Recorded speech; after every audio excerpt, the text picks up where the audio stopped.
Welcome to the Feel Free Podcast, the only podcast that'll tell you to chase your dreams and call you out on all your bullshit, myself included. I got my really good friend Brandon Kaitschuck here, coming up on 11 months sober. 11 on the 11th, actually. 11th on the 11th. 11. Congratulations. Thank you, sir. Again. Appreciate you.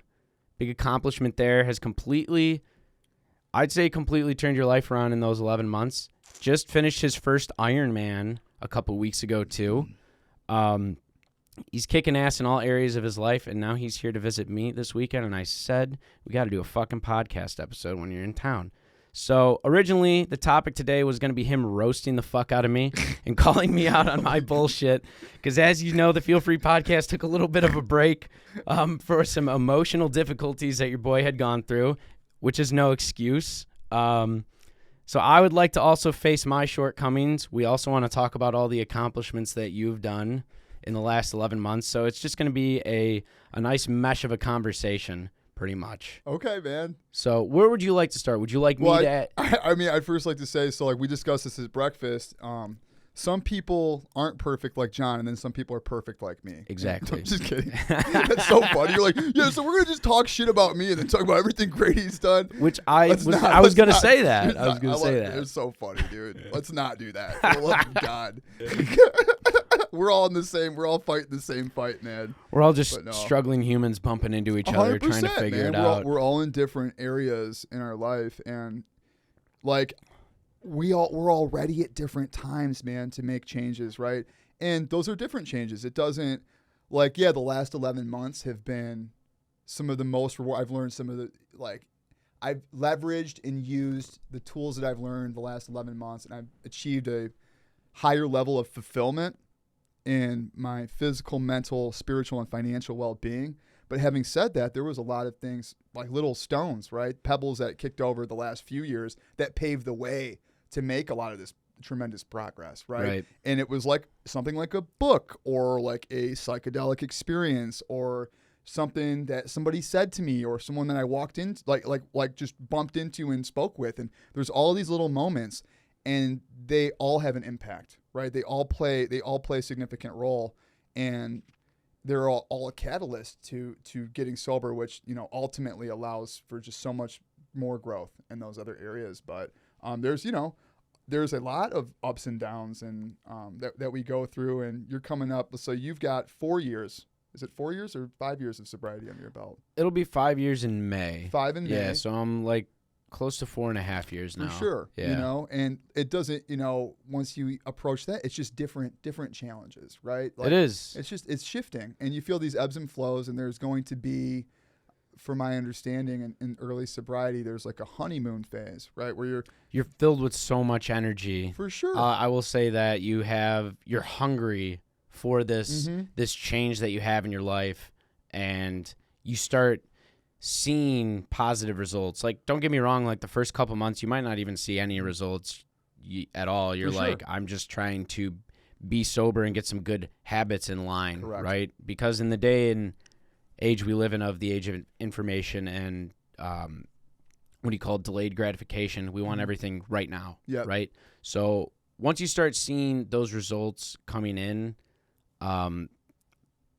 through the honeymoon phase, you're filled with all this energy and this change and stuff, and I love seeing that in you right now, and it's great. It revitalizes me almost, and I see that. Yeah, I would. I want to get back to a state of that. Correct. I'm always very proud of my sobriety. You know, even as everyone's known, I've had a very difficult year the last 12 months, but I've stayed sober through it all, and I'm very grateful for that. And it just reinforces in me that I can go through some really fucked up shit and stay sober. For sure, man. Which is huge, because the honeymoon phase, or like the first couple years of my sobriety, like, I'm not going to say it wasn't easy, right? But it was like I didn't have something like really fucked up happen in those 3 years, right? And then I lose 2 cats in a span of 1 year, which kind of messes me up. Have some other things go wrong at work and stuff, and then in my personal life and my health and stuff. So when it rains, it pours, right? Absolutely. And the whole woe's me thing is still part of the lower self that you talk about. So commonly, right? Because that lower self was the addict in me, right? Yeah, for sure. And for those 3.5 years that I did all that work, now the lower self reared its head in my last year.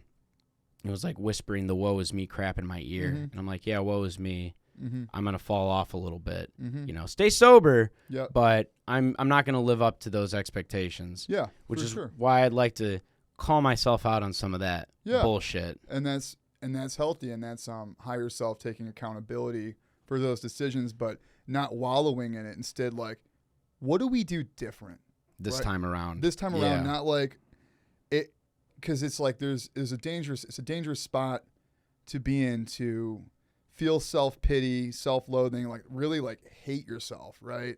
Like that's oftentimes a catalyst and a first step that's necessary for change, right? Recognizing that, but then taking that and being like, I don't have to hate myself. That's the beauty in that. I don't have to. I deserve better, right? And I have the tools to treat myself better, and I can tap into that, right? And that's a really beautiful place. It's like, holy shit, I don't have to be angry.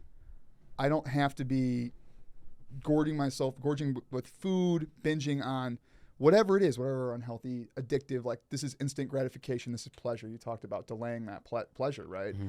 And you feel so much better over long periods of time when you delay that. Like, still give yourself, enjoy shit, enjoy life, enjoy the experience, but delaying that gratification and really enjoying the process based in principles and mission, right, is where you're going to have those longer periods. It's not going to be a bunch of ups and downs. Whereas addicts, we're sometimes like we enjoy the misery too. Like we enjoy the roller coaster. The roller coaster is like, oh, if I'm really low today and I have a better day tomorrow, like I'm going to fucking feel like that jump is going to be huge, right? And it's a high, like in a way, right? So you get used to a little bit of adrenaline. Yeah, absolutely, dude. So like getting complacent in that misery, but when you have a tight process and you no longer make negotiations with lower self and compromise, like you live that fulfilling and more like the roller coaster isn't so much a roller coaster. It's like it's just ups and downs, stability. It's stability, peace. It's stability and inner peace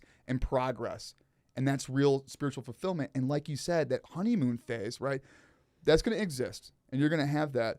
But where the real magic happens is when you master a process, you master yourself, right? That's like self-mastery is the end result. It's the end goal.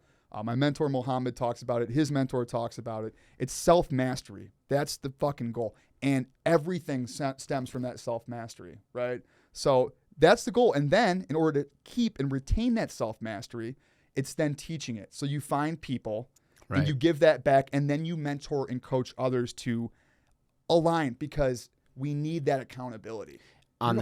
We need the accountability in society. For sure. This needs to be something almost like the game of telephone, right? That's what it is. Like that self-mastery, we change our lives for the better, and then we watch everybody else also do it and help them through it. And then we have a whole planet of people who all learn to love each other and themselves. For sure. That's a goal. For sure, right? Man. The goal is that you want even your enemies to do better, because if they do better, they've got better mental health, physical health, and they're more connected.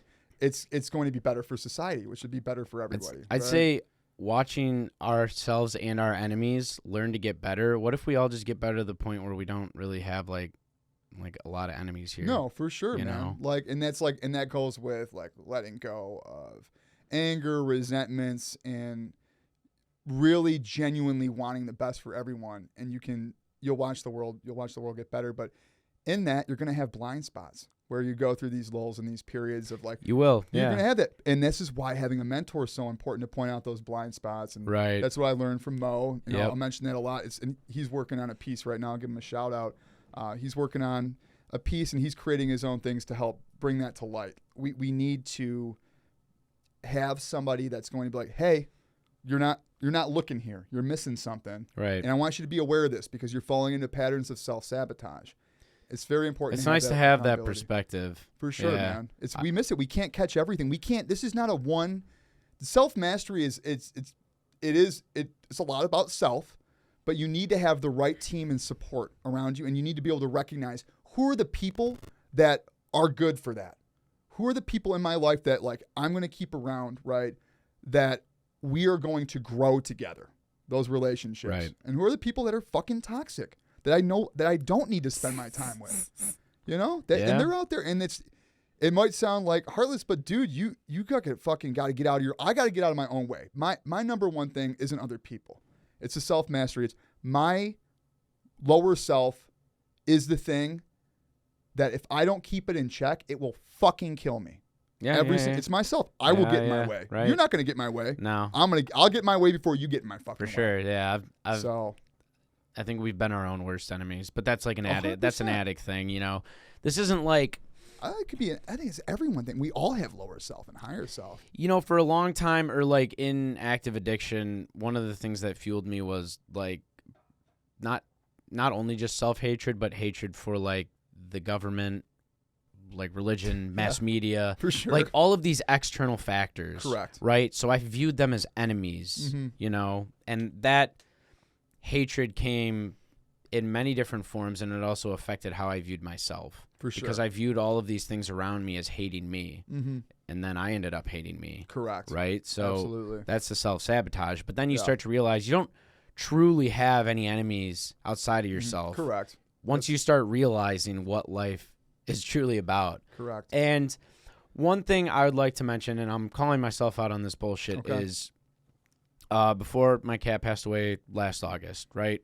I'd like to say there's probably a 4-month span where I was in whatever flow I could possibly be at that Flow point. state. You're in I was in a flow state in terms of all of my routines. Okay.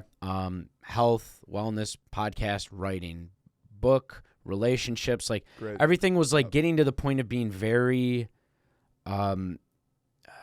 efficient, and it was actually almost scaring me because it was getting too efficient and too monotonous and too routine-like. Were you getting bored? I was getting bored, right? Okay. Because at this point too, I wasn't playing a lot of video games. I wasn't watching any anime. I didn't have any outside pleasure. I'm like, oh, I'm just going to read books that are good for me, write, work out, go to work. Like doing all of these things that are super good and healthy for me. Sure. But anytime like a thought would come by like, hey, you can play this video game or watch anime, and be like, no, that's not good for me. I'm going to go do something that's better for me. Okay. And all of the free time I had didn't even go for me to just take a step back and enjoy myself. Okay. You know? For sure. So I got addicted to the self-mastery. Yeah. To the point where like Okay. if I wanted to enjoy something, I would almost like punish myself for it with more work. Yeah. And then I burned myself out. For sure. Also, and then the cat thing happened. Yeah. Right? And then I fuck up my knee and I can't play basketball. Mm-hmm. And then another cat thing happened. And then life started tumbling a little bit like that, right? So this time around, I need to get back to that routine that I was in for those 4 months. But when a time comes around on the weekend, like, hey, John, you take a break and just play a video game. You should schedule that shit out, right? Yeah. You be intentional with rewarding right, yourself. yeah. That's what I know. Sure. I know now is what I need to do. Yeah. Right? Absolutely. That seems like a good way to good go about balance, it. right? Because in a lot of ways, what you're saying, and this is an interesting thing that you brought up, right? Because I'm working with somebody right now, and he had recently mentioned that he felt some stress from a relationship that he had, right? And ex partner of his, and that got brought up. And in order to cope with that, he said he had felt his higher self taking over and started cleaning. But arguably, now we have to check ourselves, because now is this a distraction?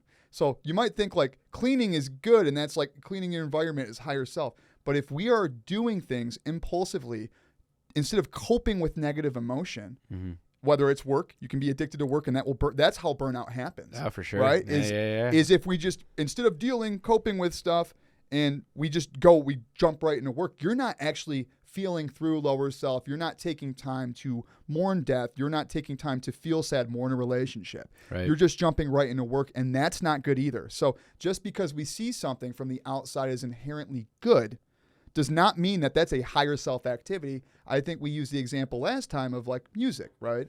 Got a buddy, gets distracted instead of working, doing his job during the day, picks up an instrument, starts playing.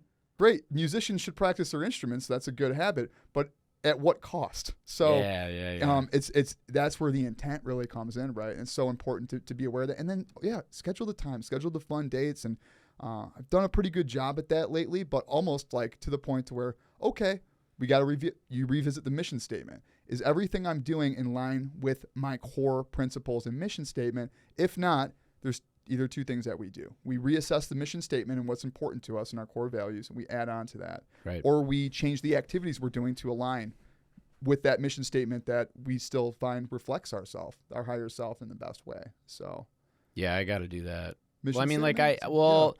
I have, it's all written down. Mm-hmm. You know, it's just got to take action with that. So in the last, I'm 40 days off of nicotine now. Congrats on that. Thank you. Appreciate that. That's yeah. huge. Let's Let's talk a little bit about that, because I know this is a common one. Everyone uses nicotine in different forms. So your form of nicotine, it sounds like it's in the form of cigarillos. Is that okay? You're smiling. Yeah, it's like you lit up. Maybe is this triggering you? There's cigarillos like Black and Milds and shit, or backwoods. Backwoods. Yeah, backwoods. You just smoke like. Most motherfuckers like take those, they split them open and put weed in them. You're just smoking the backwoods? Yeah, I was just smoking the You're backwoods. fucking greasy. Well, like, so here's you. So that's ghetto as fuck. Yeah, I know what I am, man. All right, listen. It's so funny. Hood rat John, dude. Listen, I'll always be white trash. No, I'm dude. tired of taking pop bottles back to the party lower store. self, John. Is I mean, it's like we all got that in ourselves, man. Well, no, that's the Slim Shady LP. Oh yeah, the If I Had song. Spit some bars, dude. If I had $1 million, I'd buy a damn brewery and turn the planet into alcoholics. So there's this one line in there that really resonated with me, and he goes, I'm tired of taking pop bottles back to the party store. Like in Michigan, you can take bottles back for money and shit. Can you not do that here? No, you can't do that in Illinois. Okay. No, so yeah, I smoke the cigarillos. I'm fucking white trash. I've always been white trash. No, like, lower whatever. self has been white trash. I think, it's still a part of me, though. It's part of your higher self? Well, it's just a part of... There's two selves. This is the approach that I take, right? Identifying, keeping that distance there. Right. White trash hood rat John that takes pop bottles back to the party store and goes and gets backwoods, probably lower self, John. Right. But there's always it's kind of like it's like the yin and the yang, though. Like in the dark side, you still have a light. Okay. Like you want to leverage, correct, and you want to leverage certain aspects of that. Shadow person is what Jung says. Right. You have to. I think that was like Carl Jung talking about the shadow person. Charles Jung. Yeah. In that white trash self, or in that just trashy individual that I was, opportunistic is one good characteristic out of that. Yeah, I'd also say like the people I met. You know, the things I learned about life, because if I had always just been spoiled upper middle class my entire life, I would have never learned how to truly love. For sure. Myself, the lower self, all the people who struggle and stuff. Like, me being a degenerate and smoking backwoods is, a lower self thing to do. Yeah, that's why we strive to not do that. Exactly. But, like, when I say I'll always be white trash, like, that person will always be a part of me. For sure. And 100%. if I go and, just like you, if we go and, like, public speak, or we coach people, and I see somebody who's doing shit that I did, that's still a part of me. For sure. But I want to absolutely is a part of you. Right. So I understand the duality that you're trying to like separate. I understand the separation. It's still a part of you. There's two parts of you. Right. It's still John though. I did it. It's a part. Yeah. Correct. Right. 100%. Taking accountability for that. Correct. It's just not a person I want to be. Yeah. It's not a person I want to be. Because it's lower self. Right. Yeah, I understand that. Yeah. We agree. But I do. That lower self has helped me relax. Mm-hmm. But I get addicted to relaxing. You leverage that. So Mo says you want to make that your bitch. You want it to work for you, right? That's what you do. You leverage it, and I see it like even with like hip hop, right? You listen to hip hop songs. Like I listen to a lot of 50 Cent. Was at this concert, fucking sick concert. 50, you the fucking man, dude. That shit was the best, dude. Loved it. And Get Rich or Die Trying album. These are a lot of like really gangster ass fucking songs about murdering and fucking just like getting the loot and just running up on motherfuckers getting shot. And that brings out a lot of ego. ego in the lower self, but you leverage that. Like there's nothing like listening to that shit to get pumped up for a fucking sales meeting or to just go crush the fucking day. It's how you use it. It's leverage. It's your intent. Correct. It's your intent. Yeah. So you have to learn to tap into that shit to service you. It's not like we're not fucking monks here, right? That I like how you said that because I've been telling myself that for 4 years. We Even could be. We could be, but I can't help the world in a way that I'd like to. Listen, I'd love to just throw it all away and go fucking sit on a mountain. A lot of people, not a lot of people do that. People shit. do that. But I can't do that. It always, well, that's not in line with what your goals are. It's not. And nor are mine. This shit, like you can't be a monk. I don't know. Do monks do fucking Is there a podcast with the fucking monk? Someone look into that. Send me some shit. I've seen monks that come on podcasts before. Okay. Yeah. I don't know if they like run Amish, one though. Like fucking Amish. Like I don't know. No, they still have phones and shit. They do. Yeah, I'm pretty sure. Okay. Let's get a monk on this fucking podcast. He right. convinces us both like all right, we're going to the mountains. This fucking. But it almost makes you wonder. Okay, you get these individuals that go to live in these mountains in these Buddhist monasteries and whatever to live a life of minimalism, essentially sleeping on sheets of rock, having minimal food, eating a vegetarian diet, and meditating all day and doing like yoga and shit. And these people do exist, but it almost makes you wonder if individuals that do such a thing, again, Mo and I talked about this before, like you meet people at these retreats, like, what the fuck are you running from, man? Like, you know what I mean? There could be, now it depends on the intent. If your intent to go do something like that is fear-based or I want to get away from society because it causes me too much stress, you got a question there. It all depends on intent. It does. You see, here's the thing. I can see that. You can view it as like for you or I, if we did that, I think we would be running because we've been gifted with an ability to articulate, to speak, to meet people, to go out speaking. We have to be a part of society in order to do that. Correct. If we were to just up and leave for years, because I'm stressed out and I'm like, fuck this shit. Right. I'm upset. A relationship didn't work out, and I'm like, there's nothing for me here. Yeah, exactly. Now, that's what that would look like. Right, but I don't think that. I don't think society and technology is for everyone right now. For sure. I don't think all of this really processed food, really fast life, working a 9-to-5 corporate job. Yeah. I don't think everything that is happening right now is for every human. For sure. If you want to just go eat the freshest food and sit next to a river and meditate and sleep and have good 100%. Who am I? No, who am I? 100%. I don't view it as running. No, I'm saying it depends on the intent. Yeah, for sure. It depends on who we're talking about. Oh, no, 100% depends on the intent. It's like you're absolutely right. Like for you or I, we're running. That's So more speaking from self, 100%. Yeah. I totally agree with that, dude. I think there's a lot of peace and solace, and there's nothing wrong with a life like that. But once again, it goes back to what's the intention behind why you're doing these things, right? And you say about anything, cleaning, working, fucking meditating, meditating. I feel like the intent is to clear your mind and be more peaceful, right? But if that's escapism, and sometimes we need a reset, and resetting is great. So for sure. You take a trip for that stuff, and that's important. But yeah, it's just something to be mindful of at all times. But Zach, we got our friend Zach. He did that shit. So he did a silent retreat for a week when he was in Thailand, and he went to the Buddhist and he's like, he told me, dude, he's like after that, I've never been happier in my fucking life. He said it was a silent retreat for a week. They give you minimal food. You meditate all day. You listen to a monk speak. And you don't talk. You sleep on a fucking bedrock, a rock, just a sheet of rock, no pillow. This sounds great. And he's like, dude, I can't describe the feeling I had of inner peace after that. So it's it's very real. It's a very real thing. And it's so enticing. It is, Oh, man. It's so that'd be and that's a cool experience. And but you're right, when you're given a platform and opportunities, and you're like, this is in line with what I need to do, you're given a voice. Right. There's a moral and personal responsibility to pursue that. And I've certainly made the decision that I'm gonna be someone who is in the limelight, and it's we're going to fucking run with that shit. So you've always had this.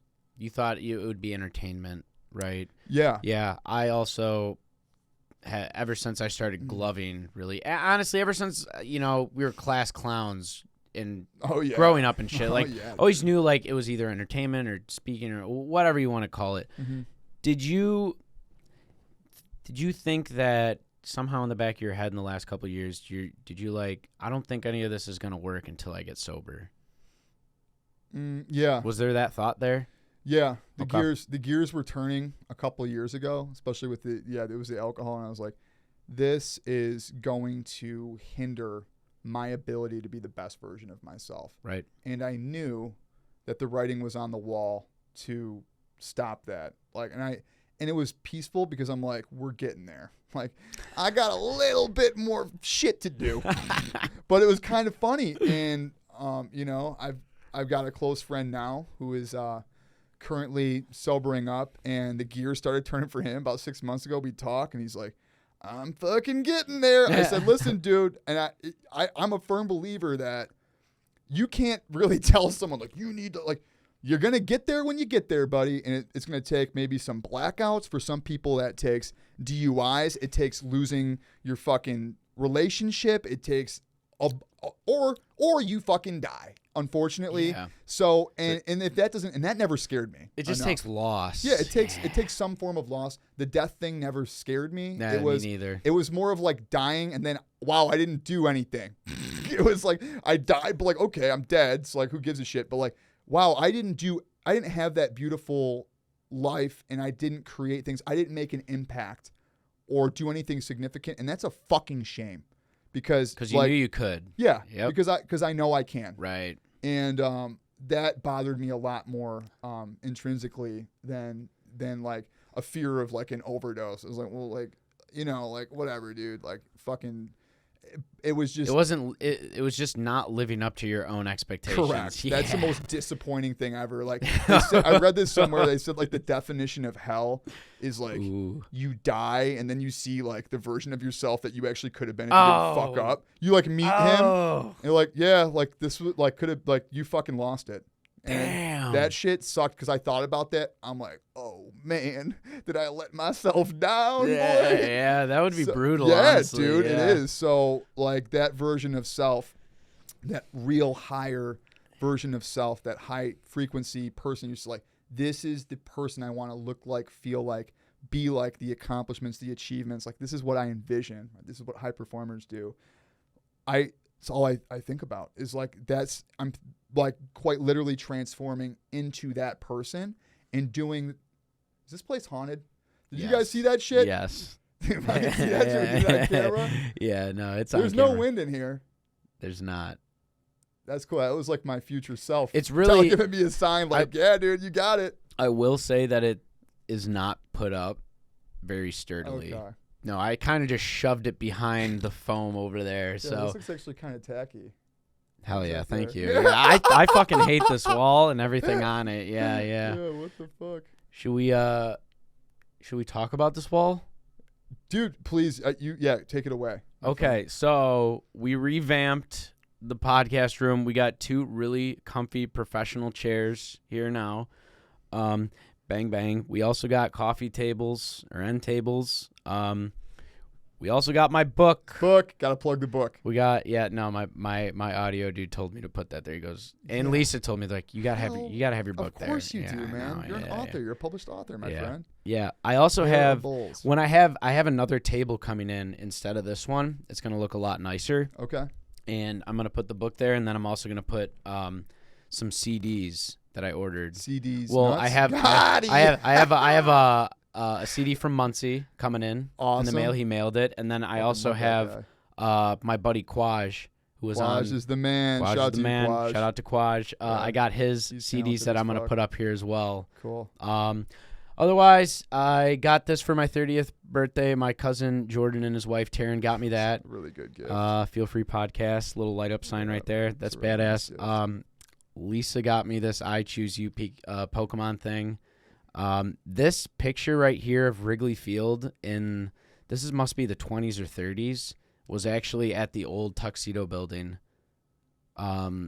That your grandfather owned or some shit? Yeah, that my grandparents owned over in Oh, wow. Elmhurst. Oh, So that was shit. one of the pictures there. I was able to take it along with that Skyman Michael Jordan thing right there. Nice. Yeah.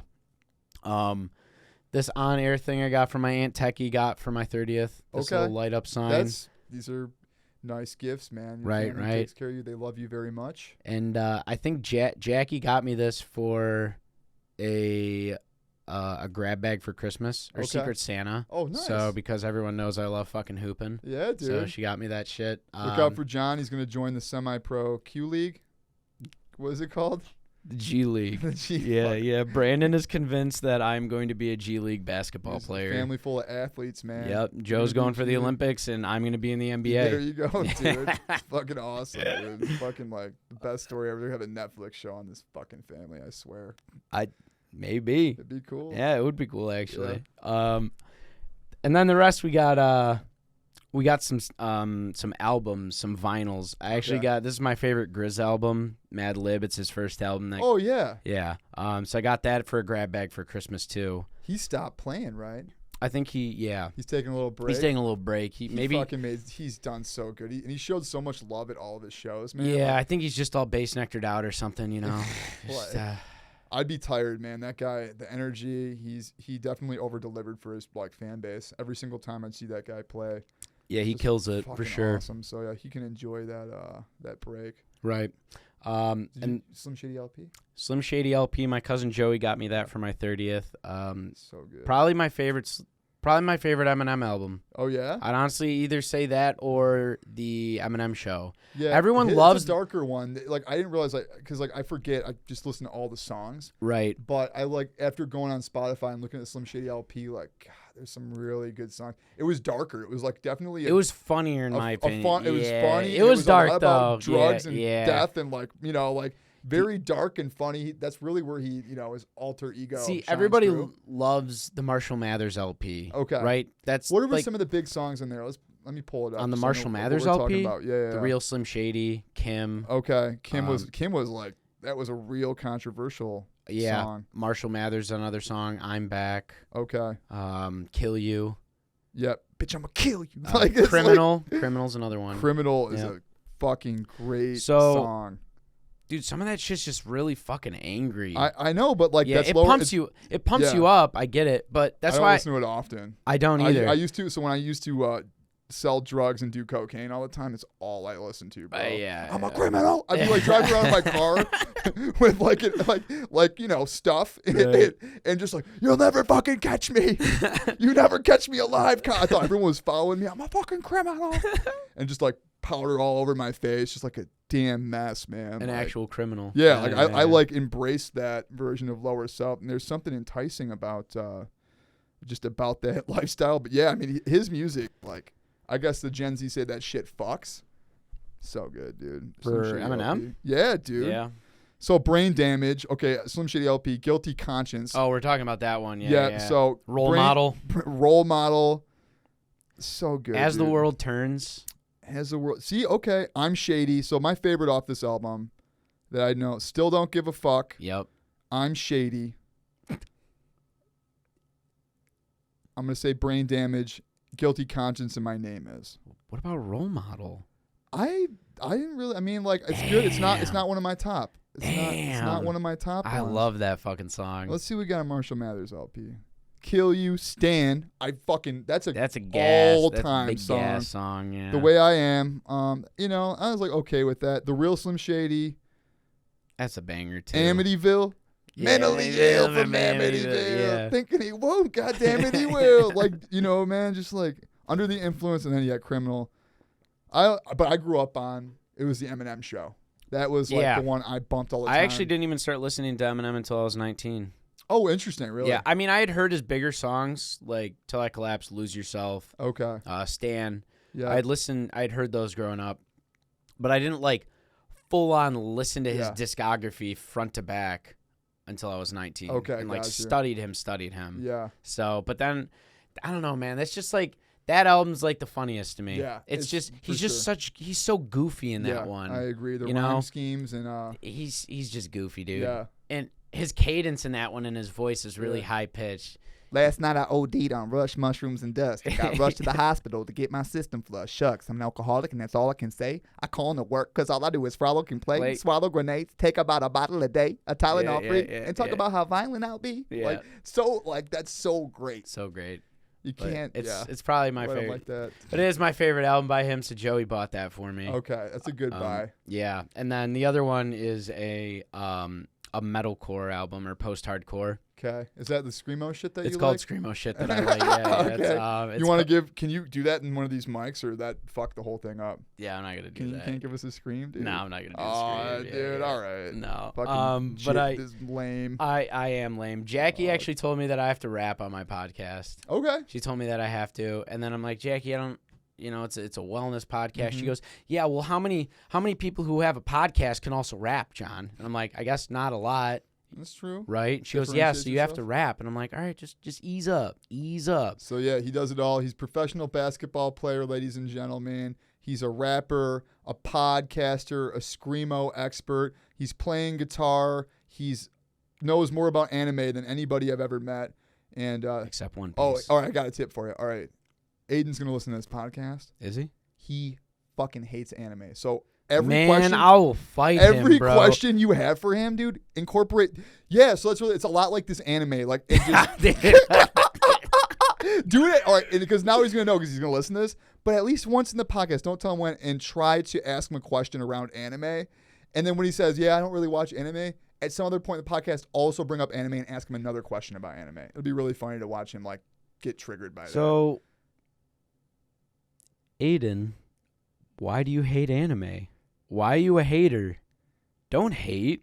We made a joke, so like, we talk about the tism a lot. See, this tism seems to affect a lot of people. I've got a lot of friends that have the tism, and it's a spectrum. This tism, and Aiden has been very vocal about like some of his Asperger type tendencies. But I said, listen, dude, if you don't like anime, that's probably the most autistic thing somebody can be interested in. So I'm not sure you qualify as autistic because you hate anime so much. Like, you got to, like, if you don't like anime, dude, you definitely have to be neurotypical because it takes a special kind of... Well, now that it's so widely loved. Before autism or anime? Anime. Okay. I'll say because people used to get beat up for watching anime or being nerds, yeah, like in the 90s. And I used to kick people's asses. Dude. Did you? I fucked people up for watching anime. Really? Keep that shit away from me, dude. You watch anime now. Wait, hold on. Here's a funny story, too, because my buddy Will hated fucking anime, too. Yeah. Right? My sister hated anime, right? And I watched anime, like...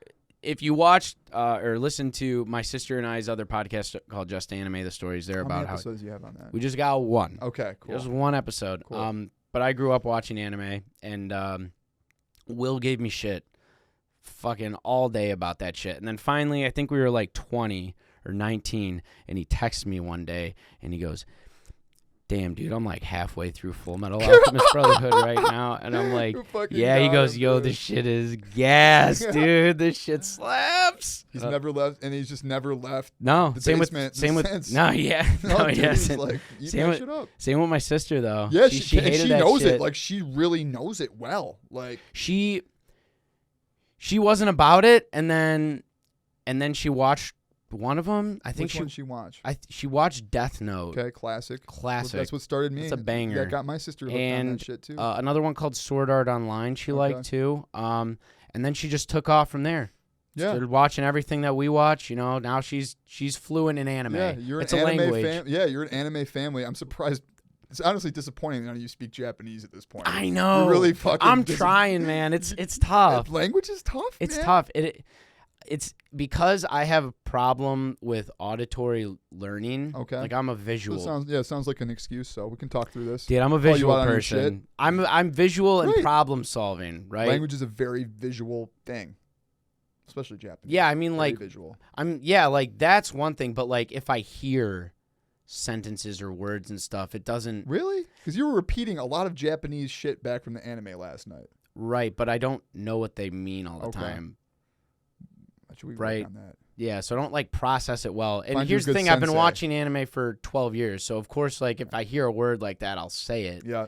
But like like how you said you're good with like sentence structure and other shit like that. Grammar is so important in language. Right, learning, and man. that's where I struggle at because like we were saying yesterday, English and reading, my worst subjects. Even though you're like, dude, you're a fucking author. And I'm like, hated learning it formally. Okay. I can pump out pages of words. You, but that's where the editor helps with the grammar and the structure. Yeah, it's not my strong suit. Got you. Interesting. Okay. Right.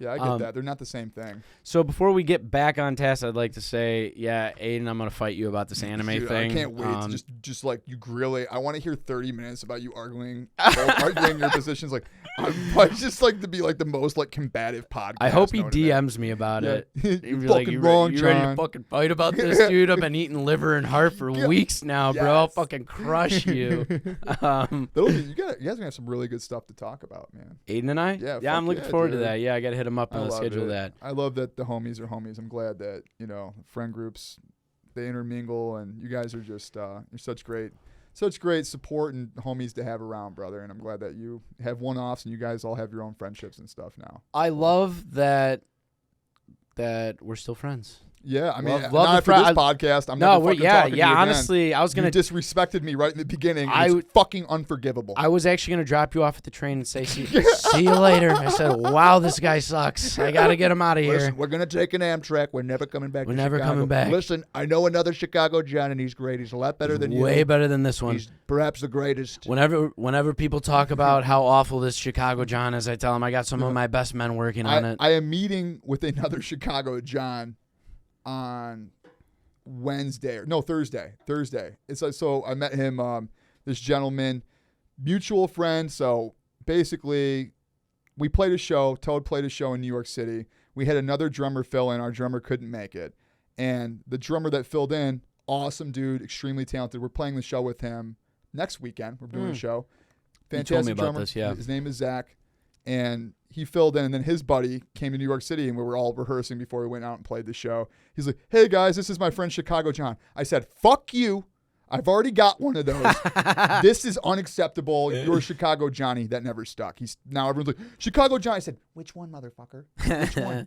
They're like the one that, Do you still identify as Chops? It's an interesting question. Because I don't like It's not that I don't like it. I do not identify as Chops. You won't ever. Let's put it this way: you will never see myself introduce myself as. I will never introduce myself as that. However, anymore. There's I will not introduce myself.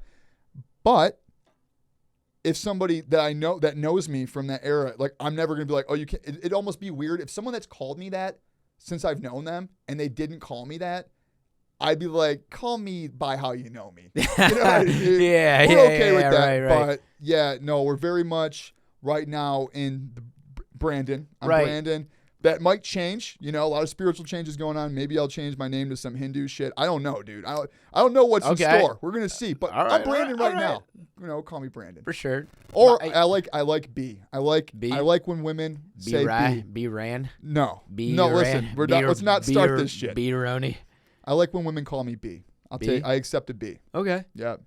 No BK. Don't fucking call me BK. BK? Don't call me BK. We're not going into that. Have it your way.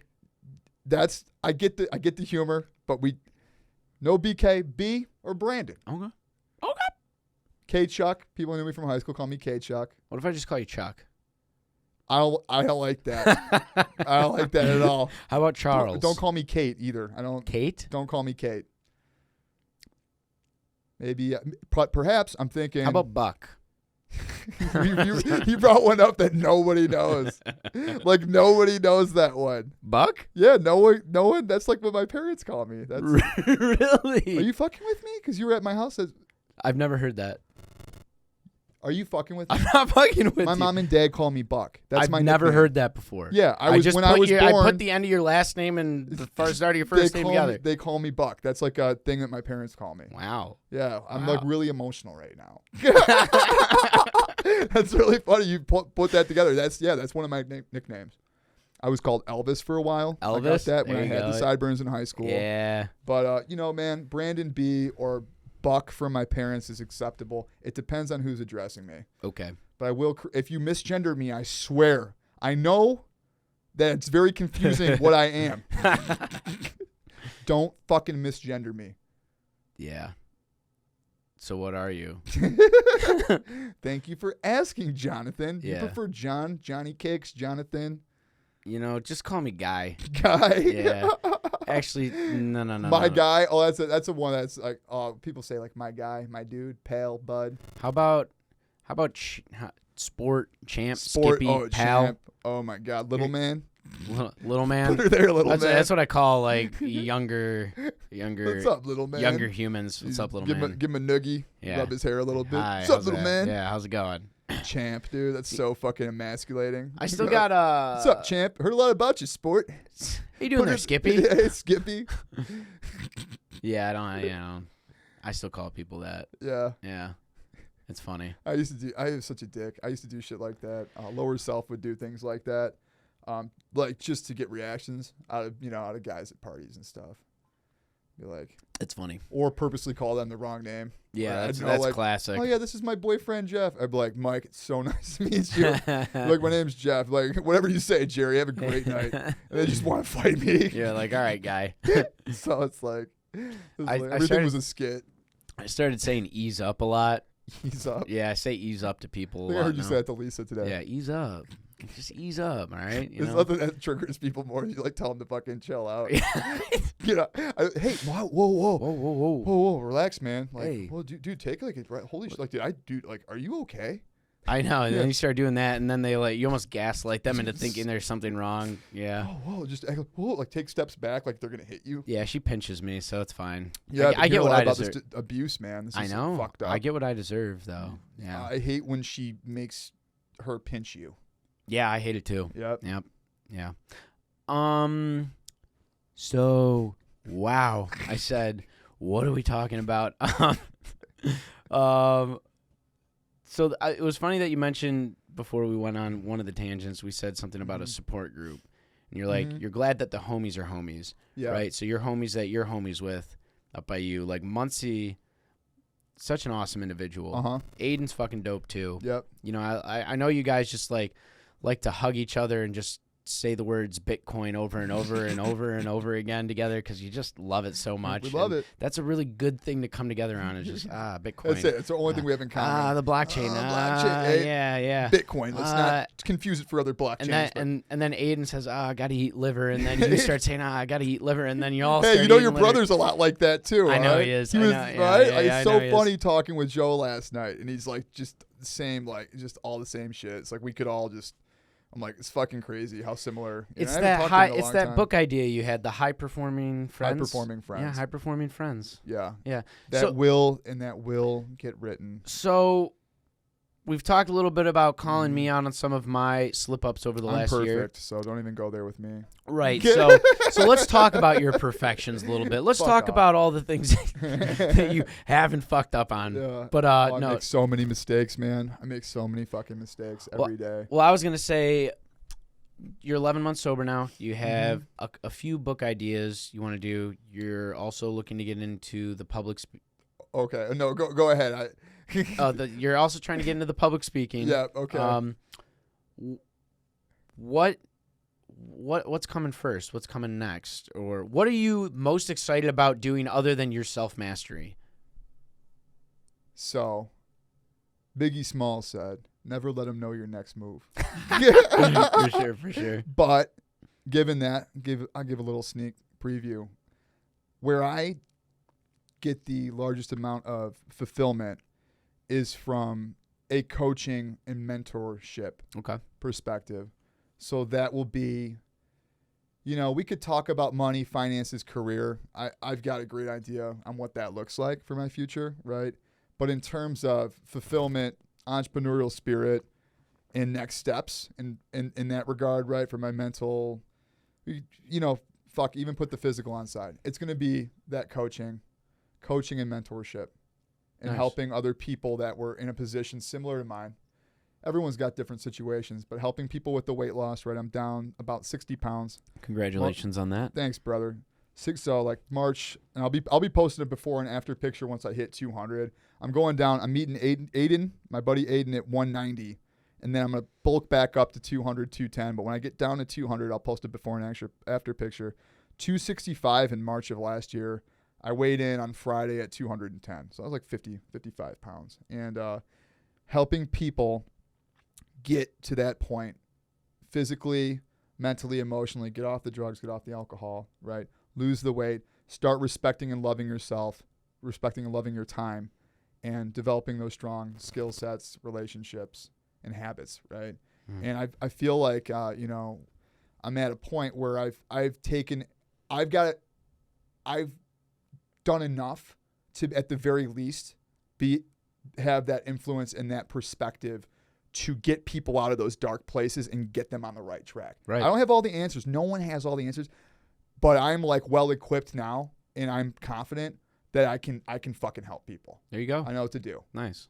So that's going to be, those are the next steps. Yes, there's a lot of big plans on other horizons and other aspects, and I'm really excited. And opportunities with music and writing, and that's still going to be a huge part, right? Toad is, it's just so much fun, and I'm so blessed that there are all these opportunities, man. And I quite literally, it could go either way. I could focus more time into one and whatnot, but the true fulfillment is going to come from a personal development coaching, life coaching, mentorship, public speaking, and kind of, dipping my toes into that, which dope. Yeah, it'll be cool, man.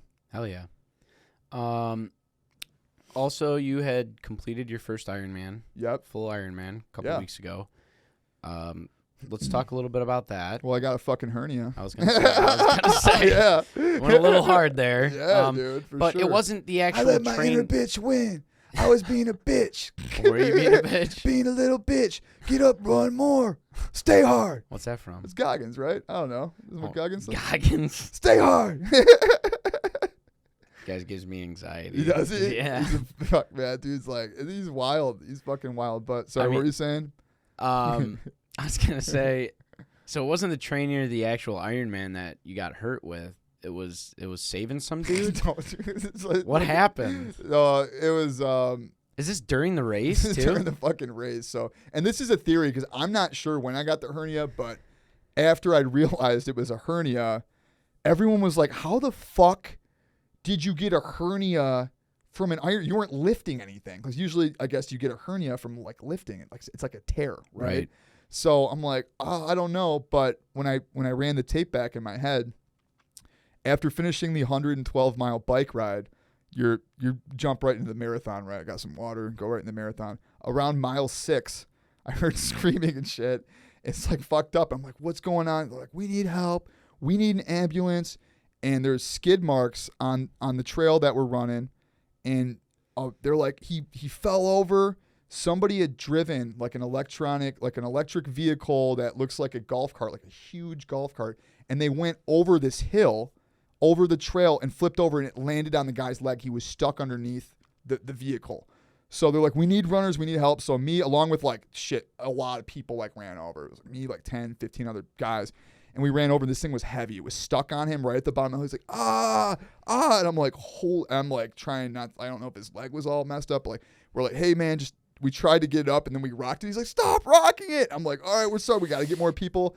Then we lifted the thing up. We pushed it up. We had enough guys to get it off him. He got out from underneath the thing, and they got a stretcher in to take him away. And then I just fucking ran, I high-fived somebody, and then I ran up the trail, and I kept running. And it had to be it. It was so heavy, dude. I remember I literally used all my force to try to push it. Right. And that had to be when the tear happened. So at the end of the race, after finishing, I gave Zach a big hug, and we broed out and cried for a minute. And I was just dude, we've been training for this for essentially 4 years. When this started as a 10K, right? It's all hey, I want to run a 10K for my birthday. All right, dude. I'm like, oh shit, I can't even run a 5K. So he's like, you got 2 fucking weeks. Figure that shit out, dude. I'm like, all right. And we did it. And so it's coming, from just a real, it's been a fucking journey, man. It's a beautiful thing to share with one of your best friends. And Rachel was great and supported us. And so she's helping us out. We're getting all of our stuff. She had shout out to Rachel Snow, man. Future Mrs. Rachel Zachary Vandegooch, because she was the real MVP in helping us navigate that entire race. And she had all of our stuff ready in bags. It's the last thing you want to do after an Ironman is collect all your shit. God, Let me go to the register. Like, you just want to, like, I want to fucking go home, dude. Like, I was like crying and shit. I'm like, I want to go home, dude. Like, I want to take a yeah, shower. I and want go to to take a bed. shower and go home. And like, taking a shower was very difficult. Like, I'm like, oh, like, dude, it was hard to move. And so, like, right when I sit down, I was like in a lot of physical pain. Whole body's in pain. And I sit down, I'm like, ah. And she's like, what? I'm like, and I just looked at them. I'm like, I've never had one, but I think I have a hernia. And we all started laughing. And I'm like, okay, that sounds funny. And then, a few days go by. I took the next day to just rest, and it's still very hard for me to move around. I'm in the plane. Sitting down on the plane was tough. I'm like picking up my baggage, and like it's hurting me. I'm like, what the fuck? Something's not right. I go into work on Tuesday, and I'm like moving around, still really stiff. And they're like, damn, dude, like, you good? I'm like, it was a tough race. And I sit down. I'm like, man, like I got this, like, kind of like a little bubble down here, and Right. like it hurt. And I was explaining it to my coworker Matt Murphy, and he's like, yeah, dude, so I had a friend who had the same thing, and that's called a hernia. I'm like, really? He's like, and then I'm like, hey, Matt, I'm like, I'm in a lot of pain. He's like, dude, go to the urgent care. So my boss is like, go to the urgent care, and I go there, and she's like, yep, you have an inguinal hernia.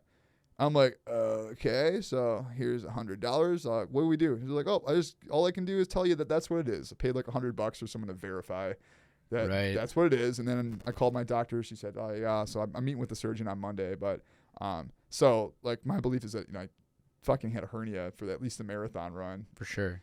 and like, yeah, I mean, but good news is I can still do some walking. I've adjusted my macros with my mentor to reflect the body that I still want to keep. And you got to. Yep. Ghost. You seen it. Ghost. You saw it. You saw it here today, folks. Can I Ghost. just like rip that off the fucking wall at this point? You can just pull it out. Yeah.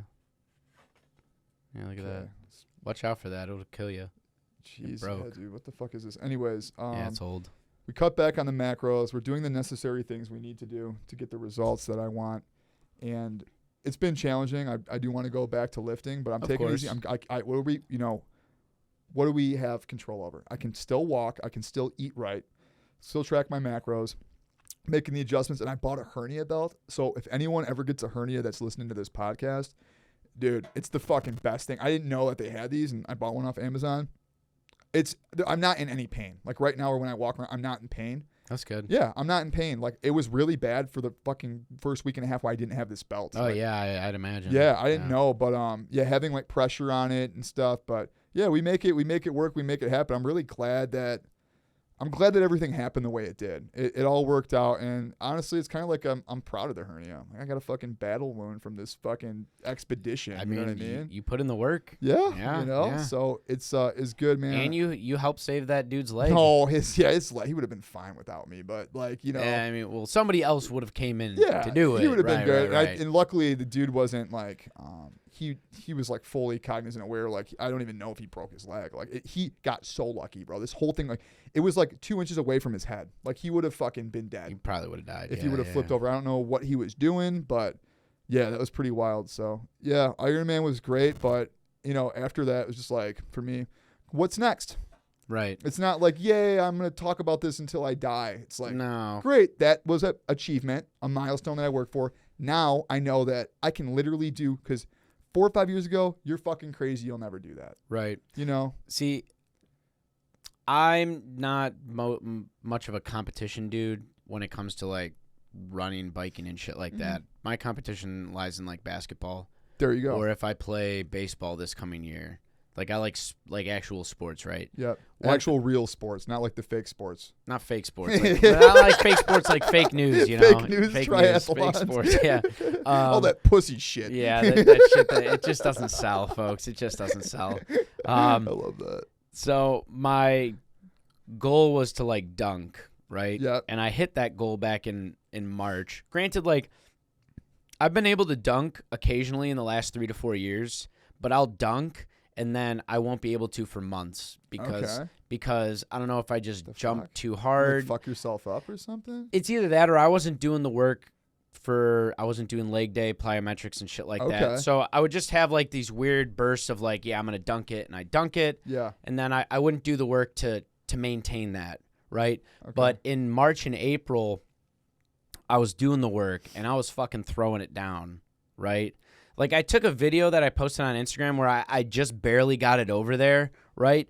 But then, dude, the next week I go into the gym and I threw it down 10 fucking times. Okay, Like, wow. actually, like, snapping the wrist and, like, fucking dunking it. Yeah, I was killing it, right? And then I think a month later I hurt my knee.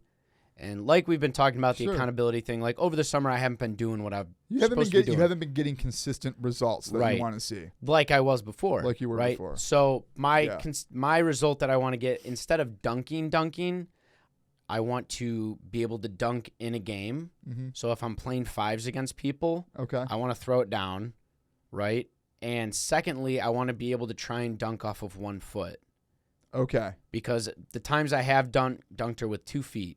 Meaning like you jump with 2 feet? Jump with 2 feet. You can jump with 1 foot and dunk? Is that like a thing? Like a running dunk. Holy shit. Dude, yeah. cool. I'm going to try and get to that. Okay. Yeah, I'm going to see if I can do it. It's going to be tough, but I know you can do it. I appreciate it. Fuck yeah, so you can do it. That is the next accomplishment physical-wise that I need to hit. That's cool. Yeah. That's great, man. So I didn't skip leg day. I did it. Yep, I've been hearing about it. You mentioned a few times that your legs hurt. Yeah, they hurt. I squeezed them a little bit. I squeezed them quadriceps. I'd squeeze you right now, but I want to finish this podcast. We're gonna, I'm definitely gonna squeeze those again, dude. I'm gonna get you. I appreciate it. Appreciate you hurting me. It's great. I could use a foam roller, but if you pinch me, that's fine too. Yeah, that'll great. be growth. It's gonna. What's hard now is easy later. So. Right. I got you, bud. I just love the lactic acid thing just building up in my muscles and making me sore. If you do that more consistently, you will not feel that sore. Right. Yeah, I know that. This is your punishment for fucking up. It is. Another thing that I did 2 days ago was I was able to go to the sauna, which I was the fucking best. Love it. Yeah. The closest sauna at an LA Fitness, which is the place I go to, is an 18-minute drive from here. Okay. The LA Fitness that I go to is a 6-minute drive. Okay. So I go and work out and hoop 6 minutes away. Gotcha. But if I wanted to go to the sauna, I got to drive another 18. Okay. So how is the cleanliness of that LA Fitness? Both of them? They're pretty good. Okay. Yeah, they're all right. I've not had the same experience at the LA Fitness as I've been to. No? No, it actually looks like LA. It's a fucking shithole. Really? Like, yeah. Is that the one in Detroit? Not Detroit. There's two. Damn, I'm really calling these motherfuckers out. There's one in Livonia that I no longer go there, and it was disgusting. Like, I wouldn't use that fucking sauna. It was like the whole fucking locker room was trashed, and yeah, man, it's like, come on, I expected, like, it's not like LA Fitness is like supposed to be a nice facility, but I'm glad that you've had a good experience. The LA Fitness over here in Elmhurst gets a little not like dirty. Mm-hmm. It gets packed though. Okay. So it's only a matter of time. And their like, I get the staffing shortage, like it's hard to get people in that job. Yeah, they don't have a sauna there though either. Yeah, they just have they have a pool and stuff. I don't use the pool. Yeah. The LA Fitness over here in Oak Brook is nice. Okay. Yeah, it's kept very clean. It's huge, nice court, pool and stuff. But Oak Brook is a very well off area. Got you. Yeah, that definitely plays a role in it. But if you had a sauna that was closer, would you incorporate that more like? I'd go in it. I'd go in it every day. Okay. I would use a sauna every day if I could. You use it a lot. Honestly, I could take more. Now Aiden, when he's visiting in town, he's like, "Hey, let's use the sauna." I'm like, "Shit, yeah, you're right. I have, because I got that one in that clubhouse." It's super good for your. It's good. It's good for your heart too, though. Is it? It's pretty good. It's good for your heart. Yeah. Yeah. Hubie Duberman Lab. Yeah. Hubie Duberman. I was told that I kind of look like that guy today, minus the white beard. With I think you need 20 years of teaching at Stanford and a white beard under your belt. I'll get there. No. I think you do look like him though, with the not button the science. You need the sleeves rolled down, but you need tattoos underneath. Okay. Yeah. Let me just talk about something I don't know anything about.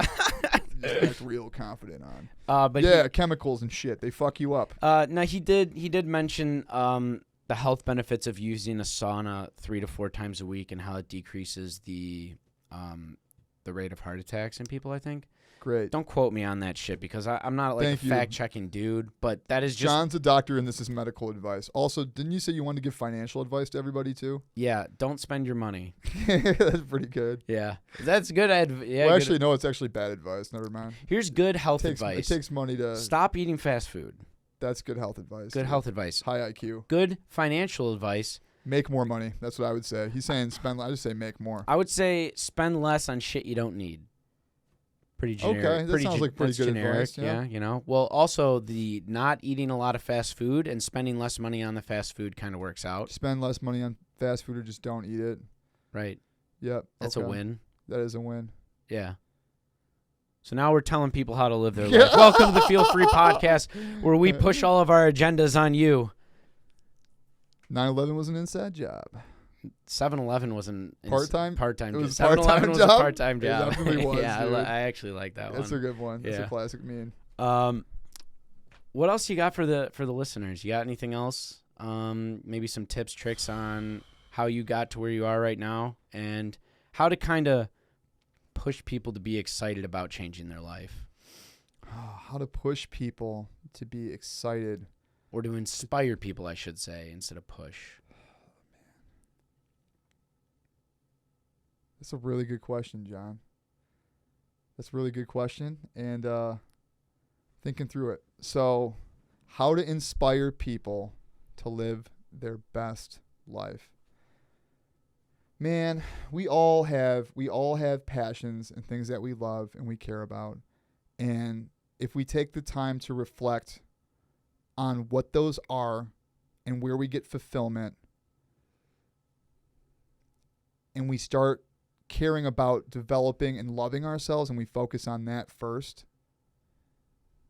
the money will follow. There's a lot of elements too, like what makes somebody feel like they're in a bad position, and a lot of times, like, that could be financial, that could be we don't respect the way we like look, physical, right? Which honestly, like from what I've been learning and uncovering, that first and foremost is like the most important thing, I believe, right? That's the foundation. So taking care of your physical health. You mentioned eating like shit, not eating fast food.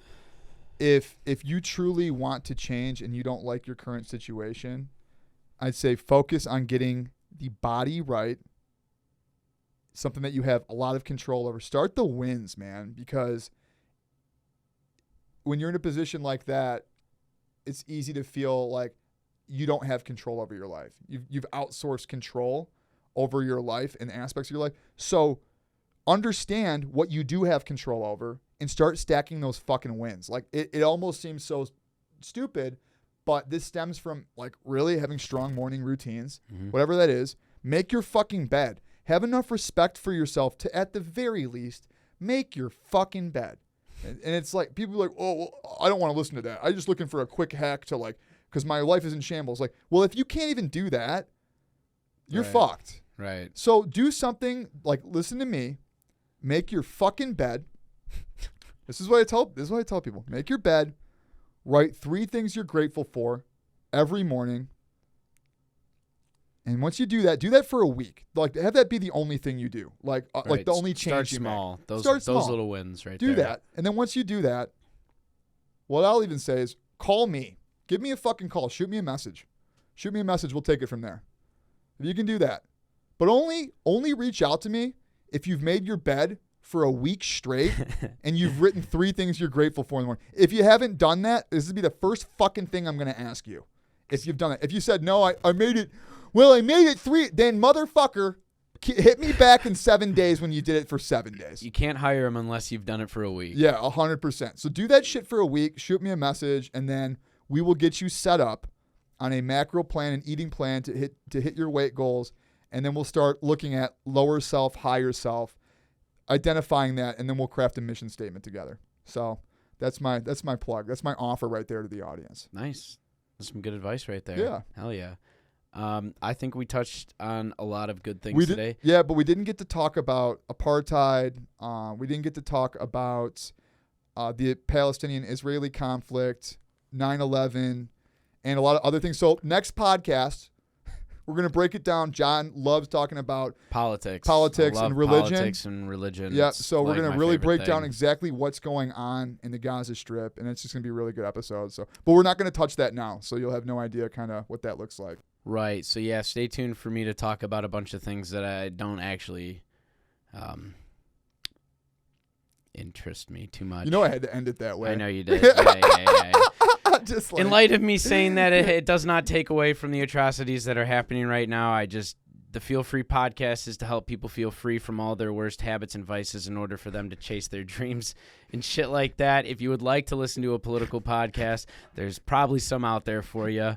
This is not today. This is not the one you're Not looking today. for. We're here to inspire people to live their best lives. So I appreciate everybody coming out today. I appreciate my good friend Brandon coming out to Thanks for having inspire me, man. motherfuckers to live a good fucking life.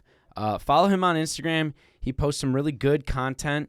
Fucking content? Analogous to making the bed. He does his daily meditations. He's counting the macros. He's posting some shit to really uplift your fucking spirits. So give him a follow. Give him a shout out. Align your minds. Align your minds. I'm going to drop that into the description too. I appreciate everybody coming out today. I hope you have a good rest of your week.